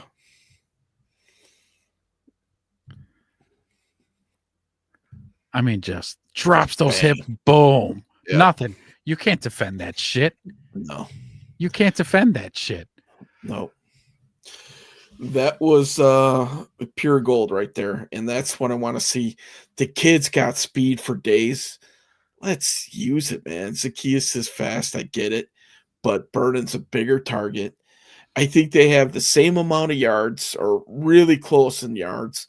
And I think Zacchaeus has like twice as many targets, 35 compared to like 22 on that. So that was a big thing that a lot of people were talking about. It's just the efficiency of Burden, compared to Zacchaeus.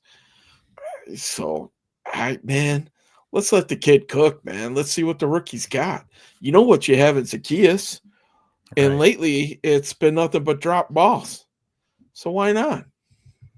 Oh, it's been so bad.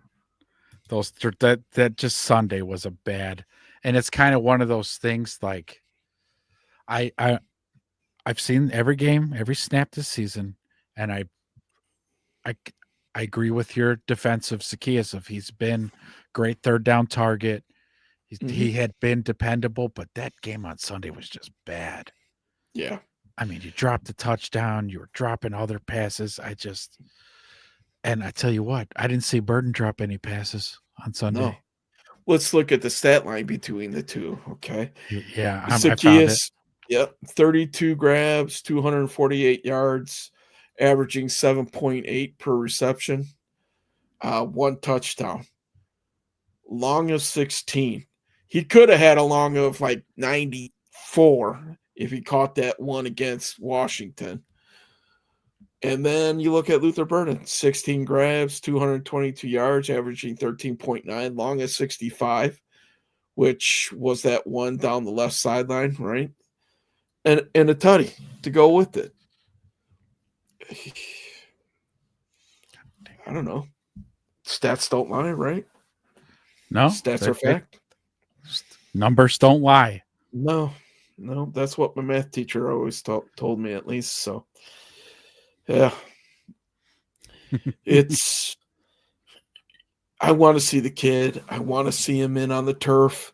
Let's go, man. Let's just start chucking this thing all over the yard, man. I'll be down for that. Absolutely. So, 33 of you in here. Welcome. Thanks for joining. Appreciate it. If you like what you've heard so far, hit like, hit subscribe, follow us on Twitter. I put all the links in the description of the video. So all you got to do is hit the hyperlink and go to our pages and hit subscribe. Yeah. What you doing? Ring the bell. Ring that playoff bell on the Everything Bears show, so that when we go live, you get that notification and you get tuned right in. Whether you're on your phone, your computer, your laptop, whatever, man. Listen to us chop it up for a little bit. And then don't be afraid to get behind that keyboard and knock out a few comments. We like comments here. We love them. We'll put them up on the screen. We'll rap about them. It'll be like you're on the show. So did you guys catch 34 of you? Did you guys catch that 1920 football drive? I haven't even started watching it yet. Wedge says it's a little slow. It's a slow burn. It's a fluff piece in the beginning for sure. Talking about everything that we know, right? This team has changed. The culture has changed. I made it up to the trick-or-treating part where they had trick-or-treating at Hallis Hall. Did they? I bet you those people give out full candy bars there. I'm going to go with the full candy bars. Yeah. So I think that's kind of cool. You let the players' kids come around and trick-or-treat there. That's a cultural thing, That's a good thing. Totally cool. I dig it. I dig it. We're just going to skim through this. Everything's right in front of us. We're exactly where we want to be. Yes, sir! When you have that belief, you know that you're never out. It just takes one little spark to get us going to the right track again.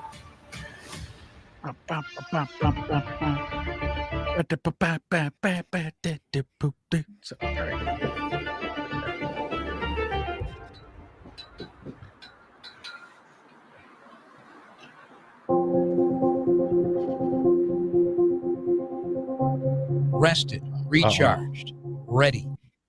Team photos. I love me some Jeff Joniak.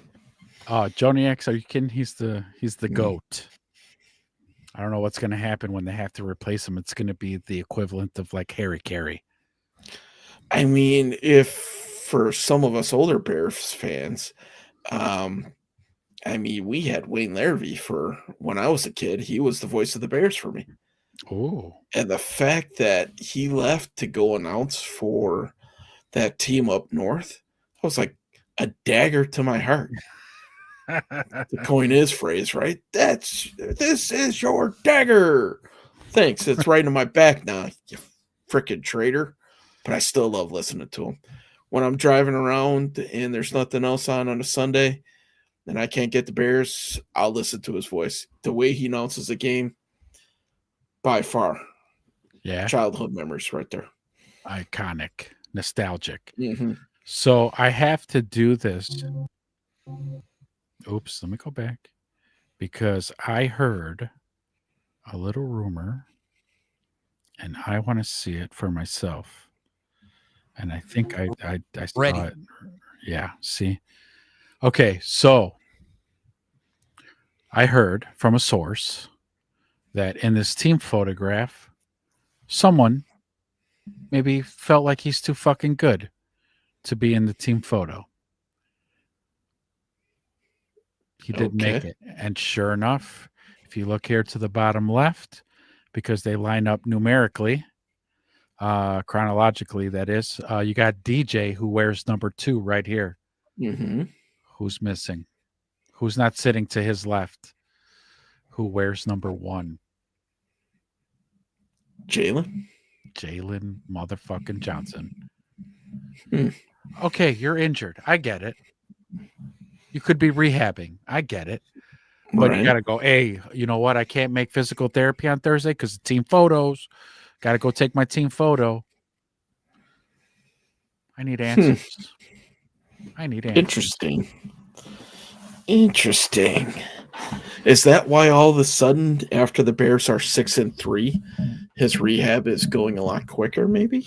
So I have a theory about that one too. Okay, I figured this is where we're going. So I think, aside from him listening to our show, obviously, aside from that, I think the team is the team's 6-3, and he's got to be like, "Fuck, man, I don't get to partake in any of that good, better, best. Never let it rest. I'm not around the team. Then be around the team. You could be around the team. I don't think you rehabbing and stuff doesn't mean you can't be at Soldier Field on Sunday with the team. Yeah, on the sideline, Chuck. Yeah. So I think Agreed. there's a little bit of he's feeling left out from all the fun and goings ons that he's like, fuck, I got to get back on the field. I got to get back. Okay. That's my opinion. I don't know. Good. I hope so. If that's what it takes for you to, step up your rehab assignment, good. Get your ass in there. Yeah, get back on the fucking field. Yeah, let's go. We all love you, but when you're not on the field, who gives a shit, right? We don't care about you. Yeah. We only like you if you're making plays. Let's go. That's, unfortunately, it's you make a lot of money to be out on that field, but yeah, so he wasn't there. So okay. Jalen Johnson feeling himself a little bit here. You saying he's thinking he's a little bit bigger than the team right now? He might be a me guy. Oh, not a team guy. Let's table this, and over the next season and a half here, we'll see. I think that would be very apparent. And if he is that guy, I don't think he fits in with this team. And I think you would see him get shipped out if that's what the front brass thinks too. Yeah. So yeah. I'd agree. Well, I think there's something else that's tricky about him. His contract. Something with his contract. I think he's done with his guaranteed money. So this could be another kind of thing. If we're reading too much into it, this could be another thing that could be stalling his return. Because why am I going to rush this if I get hurt again? I have no guaranteed money coming to me. So I'll just really take my time getting back on the field. Man, I hope that wouldn't be the case. I Isn't mean, me he in year too. 2 of his contract? Is it 2 or 3? I don't know offhand. And I don't want to think that about Jalen either. Everything that I've seen in interviews and his play on the field, I mean, he doesn't seem like that guy, but you aren't here for the team photo. Mhm. You didn't show up. Is he not allowed? Is he on IR? What's he on? Is there like some specific Long-term IR, maybe? so somebody with that status maybe can't be in the team photo? Maybe. And I'm just being a conspiracy theorist. Well, he restructured his deal this year in September 2025 to free up some cap space. I mean, so if we're looking for signs that maybe he is a team guy, I mean, maybe it's there. I don't know. I'm sure when they restructured, they paid him more money up front. So I take that for what it's worth. Yeah. Yeah. Well, I don't know all the ins and outs of what's going on at Hallis. Hmm. I should But- hit up Cream Yeah. Sleeve. He's signed through 2027. So total guaranteed 51.4. They paid him 43.8 of that up front at signing. Woo! Yeah. So obviously there's not a whole lot of guaranteed money left because he's got it all. Right. Hey, man, that would be shitty if we found out that's why he's taking so long.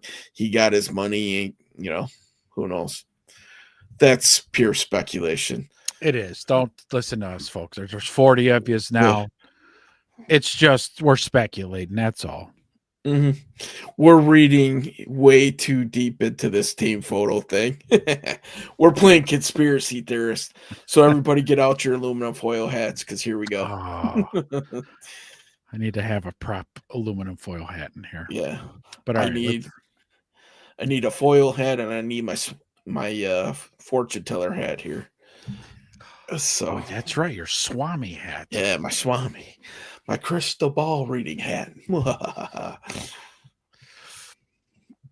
I could probably actually, I don't know. You guys keep piling in here.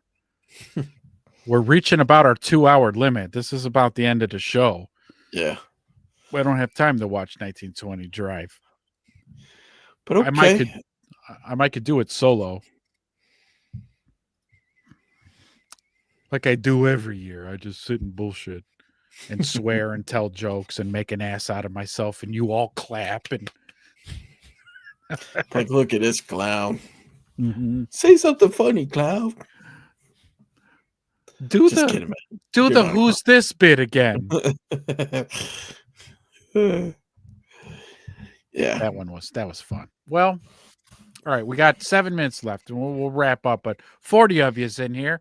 Say hello, for crying out loud. Hit the like, hit the subscribe, follow us, hit the bell so that when we go live, you get the notifications. And then you could partake in both our Thursday review show and our Sunday morning pre-game show every Sunday before the Bears game. Mm-hmm. Yeah. There's going to be a lot to talk about this Sunday. That is for sure. I think we got to break down Sunday. We'll break down kind of the rest of the schedule here, and we'll see if we can find the 4 wins for the Bears here. So, oh, absolutely, yeah, we could definitely talk about the rest of the schedule, but there are going to be a lot of topics to talk about in this game because it's a big one. Divisional game, first rematch of the season. Yes, be round 2 for that, and with our limping defense going up against another dynamic duo of wide receivers. Yeah. Yes, it's going to be an interesting game. Yeah. let's leave it at that. Yes. Yeah. I don't want to get too far into it because then what are we going to talk about on Sunday? Oh, we'll have stuff to talk about, Jerry. Oh yeah. Oh, we'll have stuff to talk yeah. about. But to the 40 of you who sat and joined, I really appreciate you listening. It was really great to have you, even though none of you commented. You all got to start commenting. You know, every now and then we got that one show we had. Boy, we had multiple people firing away with comments. It was great, but that's all right. If you stayed and listened to us banter for 2 hours, we thank you so very much. I guess that's about it. We'll see you all Sunday morning. Yeah, let's get ready. Big game, guys. You know, come with your comments, be prepared. And we'll get into the Vikings, man. It's big game for the Bears. Big game for our beloved Bears. Absolutely. So, right. What do you say? We're going to put a bow on this thing? Put a bow on it. All right. We'll put a pin in it, too, for Sunday, huh? See y'all then. Guys. Peace. Peace.